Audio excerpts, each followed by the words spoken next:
Mr. Ofori-Atta has communicated that he will miss the scheduled appearance before the special prosecutor on June 2 due to a sudden turn in his health.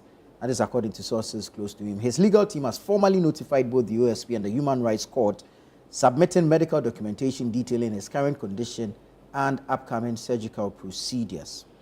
The OSP had earlier communicated that if Mr. Ofori-Atta fails to appear in person, then he will be liable for a red notice being issued against him, an Interpol red notice.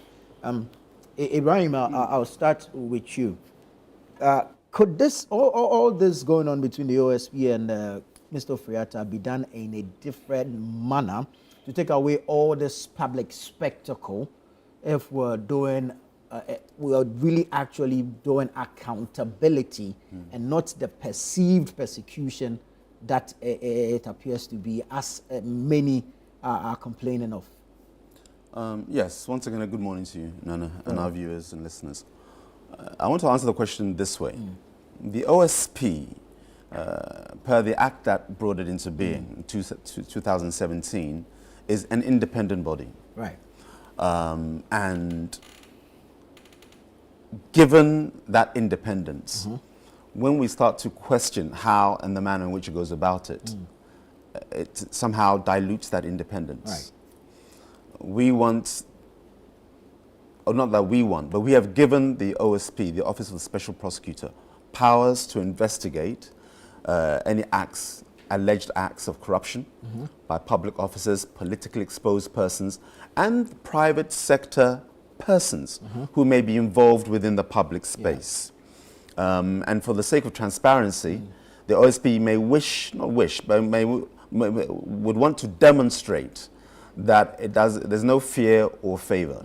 And if there is any person of interest, that information will come out into the public purview.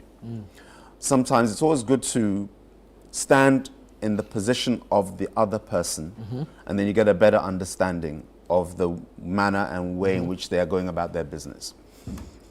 Can they do it better? Well, better is an emotive word. Can they do it differently?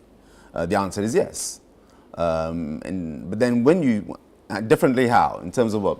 A more private, nuanced, there's an allegation here, and we want to invite you to assist our investigation and answer certain questions that have come up regarding SML, which was the petroleum issue. Then you have the termination of the ECG contract. Then you have the National Cathedral. And then there was another one that I'm sure I'll remember it shortly. So these issues come and answer these questions, or help us with allegations of financial malfeasance, misappropriation of funds, or and the other one's the Ghana Ambulance, or Auto, the company called Auto Limited, the procurement of Ghana ambulance to a company, and the procedures by which that contract was given out. So we have the details of the alleged charges, or the areas in which they want Ken Ofori-Atta to come and assist them with their investigation. Whether you do it publicly or privately is for the beneficiary, if I can put it that way, of the request for investigation to determine. Honorable Ken Ofori-Atta has said that at no point has he said he won't come. His address, where he is, the medical treatment he's currently receiving, is well known to the OSP. His lawyers have indicated that if there's any issue, they can, again, forward whatever information they need. It's for the OSP to somehow accommodate his particular medical condition. And so, okay, and we understand, and nobody can say it's a last-minute plea. We also, over 3 years ago, thereabouts, when Ken Ofori-Atta was seriously ill, he was then Minister of Finance. He had to be flown to US, and we saw that the treatment that he had, I think it was liver, forgive me if I'm wrong, but you saw that his body changed. Some physical changes. His face bloated because of the medication he was having. So nobody can accuse him of last minute, I'm not well, so I can't attend. His medical situation predates this request for him to... The OSP should be in a position to verify the claims, the sudden turn to his Oh health? yes, of sure. And Ken Ofori-Atta's lawyers have made known that any medical information you need, we will avail to you accordingly. So it's really at the discretion of the OSP to say that, given your particular circumstances, these are evidences that we need. Issues that we want you to answer, and you can do it. I mean, when COVID struck, the whole world was communicating online, Zoom meetings. Google Meet, am I right? We were all digitally, that was our workspace.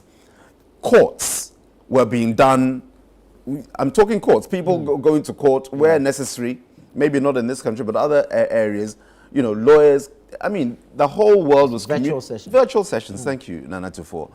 And there's nothing to prevent the OSP from giving that opportunity.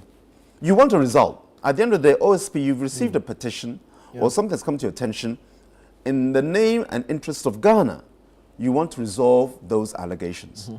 By what? Inquiry and investigation. And so if a person of interest, critical to that investigation, cannot avail themselves in person, but has said that I will answer these questions, why not? And that's for the OSP to allow. Again, it's at their discretion. And then somebody will say, oh, but then you're showing favoritism. I don't believe that would be showing favoritism. You want an outcome. Does the person need to be physically there? That's a question that the OSP has to answer. Would their physical presence in any way, shape or form add value or detract from what you want? I have an information and there are some gaps that I need filled. Mr. Ken Ofori-Atta, please answer these questions. And you can do it live via Zoom. Again, if he's well enough to communicate, the travel issue, his medical condition lends itself as to why he cannot travel. Thankfully, the vice president is back in Ghana. Alhamdulillah, she's well. But she was been away for some months. So that tells you that travel can affect your health. Otherwise, once Her Excellency was treated, why couldn't she come back straight away? You need that time to recuperate. And I think you have to understand that it's not the unwillingness to travel, but its medical implications on you traveling is what is preventing Honorable Ken Ofori-Atta. That's why I cited Her Excellency, the Vice President, her delay from coming to Ghana following her treatment. So again, I'll leave my submission as the OSP to accommodate the reasons that I have adduced in my submission. Very well.